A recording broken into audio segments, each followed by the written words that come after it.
Period সময় যেসব আমল করা যাবে যাবে না। পিরিয়ডের সময় ইসলামে কিছু নির্দিষ্ট ইবাদত নিষিদ্ধ করা হয়েছে। আবার অনেক ইবাদত বা আমল এই সময়েও করা যায়। তার একটা লিস্ট নিম্নরূপ। পিরিয়ডে যে আমলগুলো করা যাবে না: ১. নামাজ পড়া, একেবারে নিষেধ। ২. রোজা রাখা যাবে না, তবে পরে কাজা করতে হবে। ৩. কুরআন তেলাওয়াত করা, মুখস্থ হলে দুয়া বা জিকির বোঝায় এমন অংশ পড়া যায়, তবে কুরআনের কপি স্পর্শন না করাই উত্তম। ৪.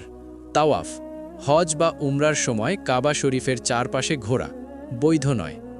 পিরিয়ডে যে আমলগুলো করা যাবে: ১. জিকির করা, সুবহানাল্লাহ, আলহামদুলিল্লাহ, আল্লাহু আকবার, লা ইলাহা ইল্লাল্লাহ ইত্যাদি বলা যাবে। ২. দুয়া পড়া, সাধারণ সব দুয়া পড়া যাবে, যেমন ঘুমানোর দুয়া, খাওয়ার আগে বা পরে ইত্যাদি। ৩. দুরুদ পড়া, দুরুদ শরীফ পিরিয়ডের সময় পড়া যাবে। ৪. ইসলামী জ্ঞান অর্জন করা, কিতাব পড়া, লেকচার শোনা, হাদিস ও তাফসির জানা, এসব সব করা যাবে। ৫. তওবা ও ইস্তিগফার করা, বেশি বেশি আস্তাগফিরুল্লাহ বলা যায়। ৬. দুয়া চাওয়া ও মন খুলে আল্লাহর সাথে কথা বলা, দুয়া করার কোনো সময় বা অবস্থায় বাধা নেই। পিরিয়ডের সময় কাটানোর সুন্দর কিছু আমল: ১. লা ইলাহা ইল্লা আনতা সুবহানাকা ইন্নী কুনতু মিনাজ জালিমিন, বেশি করে পড়বেন। ২. আস্তাগফিরুল্লাহ, বেশি বেশি পড়বেন। ৩. রব্বানা আতিনা ফিদ দুনিয়া হাসানাতাও ওয়াফিল আখিরাতি হাসানাতাও ওয়াকিনা আযাবান নার, নিয়মিত দুয়াটি পড়বেন। পিরিয়ড অবস্থায় ঘুমের আগে আয়াতুল কুরসি এবং ৪ কুল পড়া যাবে কি? পিরিয়ডে এমন সব আয়াত পড়া যাবে যেসব দুয়ার অর্থ প্রকাশ করে, অথবা আল্লাহর জিকির, প্রশংসা, বড়ত্ব বোঝায়।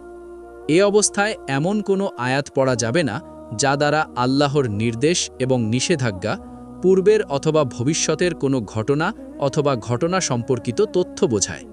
মোট কথা, এ অবস্থায় সাধারণ তেলাওয়াতের উদ্দেশ্যে কুরআন পড়া যাবে না।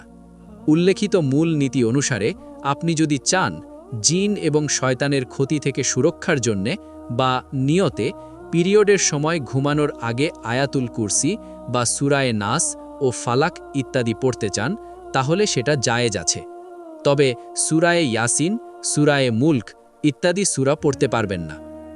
দারুল উলুম দেওবন্দ, ফাতোয়া 212/227/N=1433, ফাতহুল কাদির 1/168, রাদ্দুল মুহতার 1/172, আহসানুল ফাতোয়া 2/71।